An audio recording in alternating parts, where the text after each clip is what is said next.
In Peru, social movements continue to arrive in Lima to participate in the March of Los Cuatro Suyos. The National Police announced the increase by 9,600 officers in the capital. In Antigua and Barbuda, citizens voted in an atmosphere of tranquility in the country's legislative elections to renew the Senate and the House of Representatives. Polls closed and vote counting is underway. And in the United Kingdom, healthcare workers go on strike once more, demanding better working conditions and wage increase to cope with inflation.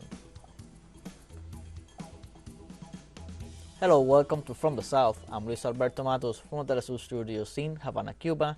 We begin with the news.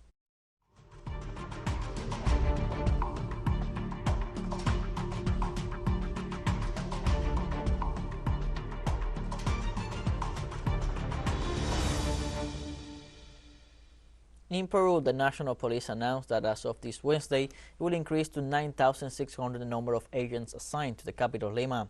The decision was allegedly made to maintain public order during the protests. The head of the Lima District National Police, General Victor Sanabria, said that since the beginning of the mobilizations, 5,000 agents were deployed, but they have now decided to increase that number to guarantee order during the demonstrations in the capital.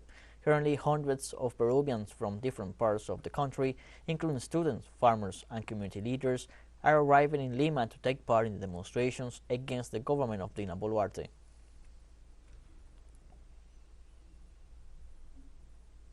On the other hand, residents of the province of Huancavelica have reported repression with tear gas bombs by the police against demonstrators. Protesters demand the resignation of Dina Boluarte, the shutdown of Congress, and the calling of a constituent assembly. Demonstrations in Peru erupted since last December with the dismissal by Congress of then-President Pedro Castillo. On Wednesday, Antigua and Barbuda held legislative elections to renew the Senate and the House of Representatives. Vote counting is currently underway. Polls opened at 6 a.m. local time and closed at 6 p.m. Over 60,000 citizens were called to vote across 16 constituencies in Antigua and 1 in Barbuda. 53 candidates are contesting the election from 4 political parties, and there are 3 independent contestants. Prime Minister Gaston Brown's Antigua and Barbuda Labour Party is the only contesting all 17 seats. The United Progressive Party and the Democratic National Alliance submitted 16 candidates. The ABLP currently hold 15 of the 17 seats in Parliament, while the UPP and Barbuda's People's Movement hold the remaining seats. Brazilian President Luis Inácio Lula da Silva will meet with union leaders to discuss minimum wage increase and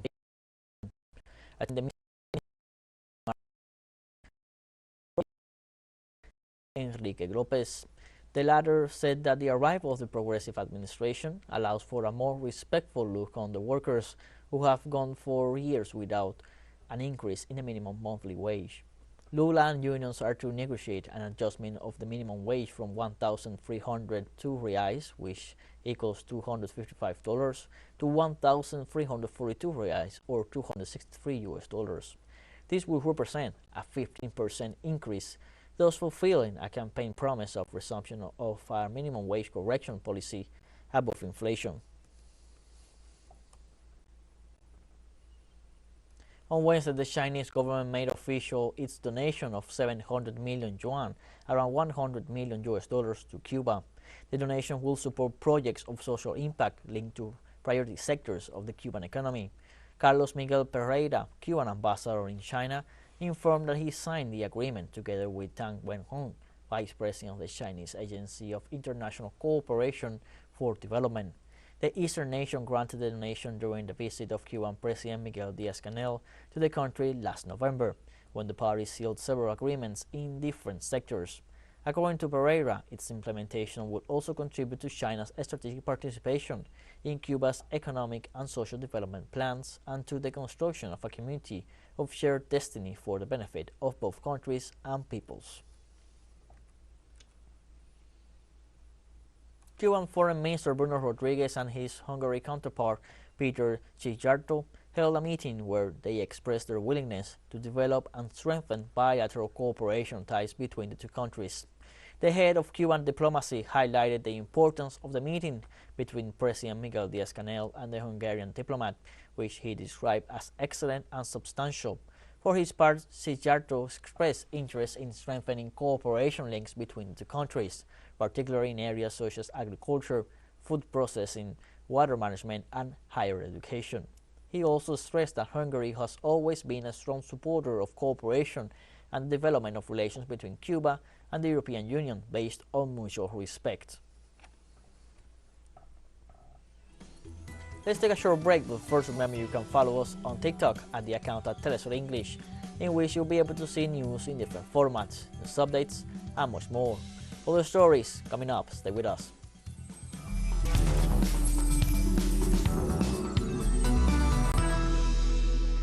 Welcome back from the South. In the United Kingdom, healthcare workers go on strike again on Wednesday over working conditions and better payment. Health workers are asking for a wage increase in the face of the high inflation rates, along with better working conditions in the first of 2 days of strike action. The group, largely made up of women workers, is asking for a 5% increase in their salary, while the British and Welsh governments have not yet met this demand. Due to the measure, authorities expect 1 out of 4 hospitals and community services to be affected. Particularly General Secretary of the Royal College of Nursing, which represents over 300,000 nurses, stated the union regrets the impact on people and recalled it is due to the public system's problems in patient care that they protest. Meanwhile, the British government is seeking to approve a new law that will allow police forces to repress protests perceived as disruptive. I've been a nurse for 6 years. I've seen the fundamental basic nursing staff deteriorate. The nursing staff is minimal. We're always short, understaffed. There's so much pressure. I'm here with my colleagues today, my team. There's so much pressure. I'm a deputy ward sister. I myself am supposed to manage a ward, manage a team, have patients and a ward. It's not feasible. There's not enough staff. The NHS itself is on the brinks of collapse. Today really is that after 13 years of Tory austerity, it's got to the point where the cuts in the service are affecting not just the wages of the staff, but they're also affecting living standards, patient death. And I think it's not just, we're here because we want a pay rise, but it isn't just about the money, it is about the working conditions that people are having to work through. And I think people genuinely have had enough. Colombian President Gustavo Petro proposed before the World Economic Forum in Davos, Switzerland, the decisions of the Conference of the Parties or annual summits held by the United Nations Framework Convention on Climate Change should be binding and not just suggestions. Petro argued that this would be a first step to implement his idea of decarbonized capitalism, a thesis that would contribute with a global compensation for the environmental crisis caused by this system. In this sense, he assured that a change in the decisions of the summits would imply modifications in the commercial treaties of the World Trade Organization and the global financial system, so that the resources of that system and of national budgets are prioritized in environmental care. United Nations Secretary General Antonio Guterres warned this Wednesday at the Davos Economic Forum on the consequences of failure to comply with the 2015 Paris commitment to reach a limit on global warming. Every week brings a new climate horror story. Greenhouse gas emissions are at record levels and growing. The commitment to limit global temperature rise to 1.5 degrees is nearly going up in smoke. Without further action, we are headed to a 2.8 degree increase, and the consequences, as we all know, would be devastating. Several parts of our planet would be uninhabitable, and for many, it will mean a death sentence. Guterres also accused this Wednesday big oil companies of being fully aware of the consequences of burning fuels and of propagating a big lie about their role in global warming. We learned last week that certain fossil fuel producers were fully aware in the 70s that their core product was making our planet. And just like the tobacco industry, they rode roughshod over their own science. Some in big oil peddled the big lie. And like the tobacco industry, those responsible must be held to account. Today, fossil fuel producers and their enablers are still racing to expand production, knowing full well that this business model is inconsistent with human survival.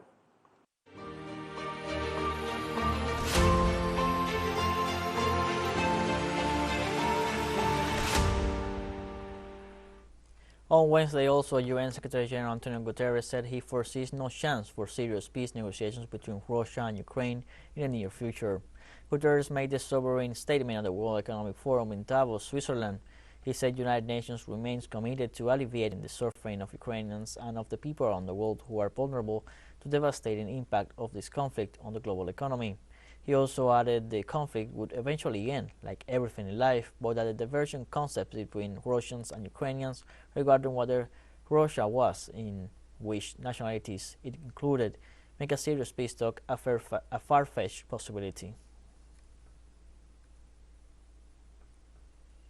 The president of Russia, Vladimir Putin, reiterated on Wednesday his certainty that the victory of the Kremlin troops is inevitable. During a meeting with workers of a Russian plant of the Almaz Antey concern, the president said that at present there are many factors that lay the foundations for the victory of Moscow in the special military operation in Ukraine. In this regard, Putin assured that the courage and heroism of the Russian army fighters, together with the Russian multinational cohesion of the Donetsk, Luhansk, Kherson and Zaporizhia People's Republics, have formed a united and stable basis in the face of the crisis. The Russian president added that the military operation in Ukraine is an attempt to curb the constant large-scale operation of Kiev in the Donbass that have been going on since 2014. The Russian ambassador to the United Nations, Vasily Nevencia, has denounced at the Security Council of the organization the project of President Volodymyr Zelensky to completely eliminate the Ukrainian Orthodox Church. Based on reliable reports, the Russian diplomat assured that Kiev will discriminate against communities and believers who will try to strip the Orthodox Church of its historical and legal name, and even when the time comes, will eliminate it completely. During his speech, he explained that Ukraine is on the verge of a large-scale interconfessional conflict never seen before in the history of Europe, and in view of the seriousness of the crisis, the ambassador strongly reproached his colleagues for their silence. More news coming up after a final short break, so don't go away.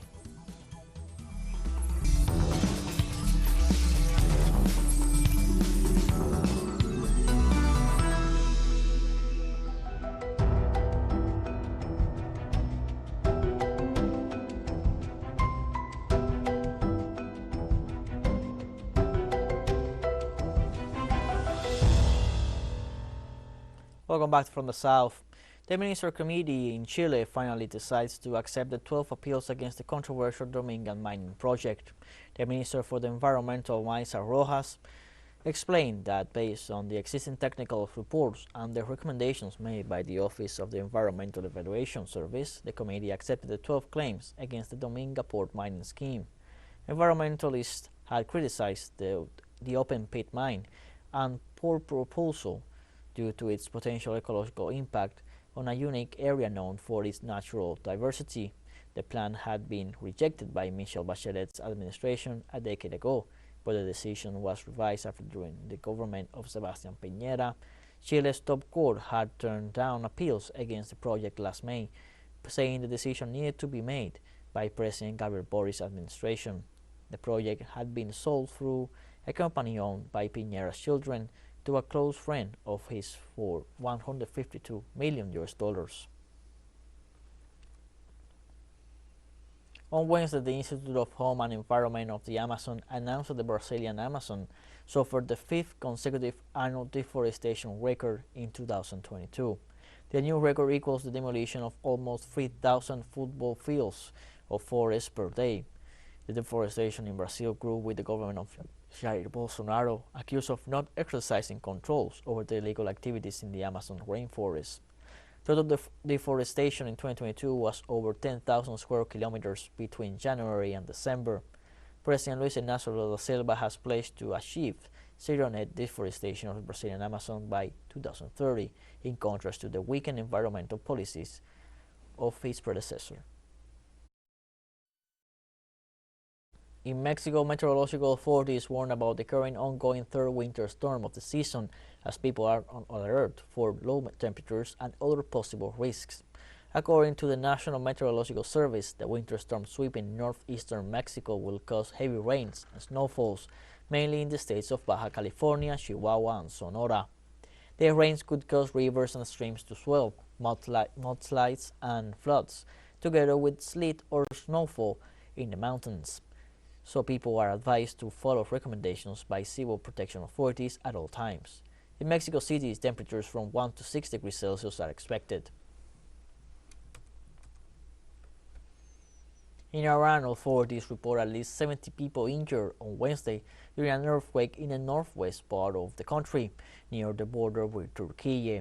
According to the U.S. Geophysical Survey, the earthquake occurred at 10:08 GMT with a magnitude of 5.8 at a depth of 10 kilometers, whereas the Seismological Center of Tehran University recorded the quake as having a magnitude of 5.4 at a 12-kilometer depth. The epicenter of the earthquake was located in Koy, a city in West Azerbaijan province bordering Turkey. More than 300 homes in 15 villages were damaged. Situated at the edge of several tectonic plates and crossed by several rifts, Iran is a zone of strong seismic activity. On Wednesday in Afghanistan, the Ministry of Disaster Management reported that at least 70 people have been killed by a wave of sub-zero temperatures sweeping the nation. In this context, the extreme weather conditions worsened the humanitarian crisis in the poverty-stricken country. Since January 10th, temperatures have plummeted in Kabul and other provinces, with the central region of Ghor recording the lowest freezing temperatures in the country. The head of Afghanistan's meteorology office, Mohammad Nasim Muradi, assured this winter is the coldest in recent years, and they expect the cold wave to continue for another week or more.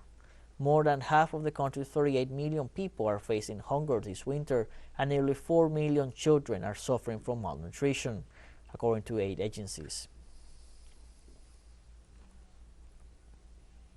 We have come to the end of this news brief, and you can find these and many other stories on our website at telesurenglish.net. You can also join us on social media, Facebook, Twitter, Instagram, Telegram, and TikTok.